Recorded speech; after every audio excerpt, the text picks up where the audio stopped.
Hi everyone, welcome back to How to Fix Online. Today I'm going to be showing you how to fix Messenger not downloading your audio problem. Watch the video till the end and don't forget to subscribe to our channel by hitting that subscribe button.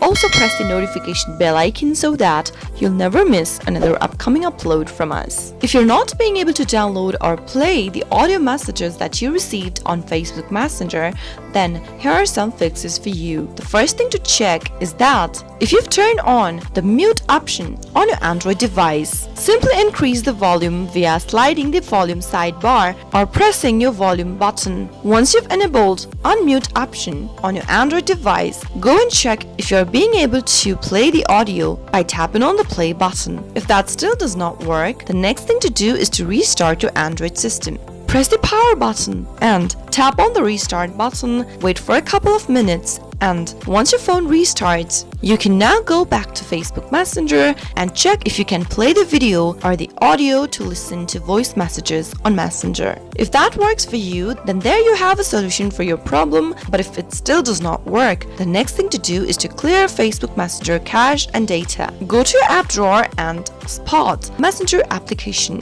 Press hold to it and tap on the App Info button in the pop-up. This will open up your App Info section. Go to the storage from the options displayed and tap on Clear Cache at the bottom right. Now tap on Clear Data at the bottom left. And now, remember that clearing your data will delete all the files, settings, accounts, and databases from the Messenger application right away. So make sure to know your credentials for your Messenger app to log in back again. Now tap on the OK button and go back to Messenger. Try playing the audio message and see if that fixes your issue. Those were some of the fixes you could try out whenever you're not being able to play your audio or download audio on Facebook Messenger. I hope the tutorial was helpful to you. If it was, go ahead and give us a thumbs up. I'll be back soon with more tutorial videos like this. Thank you for watching.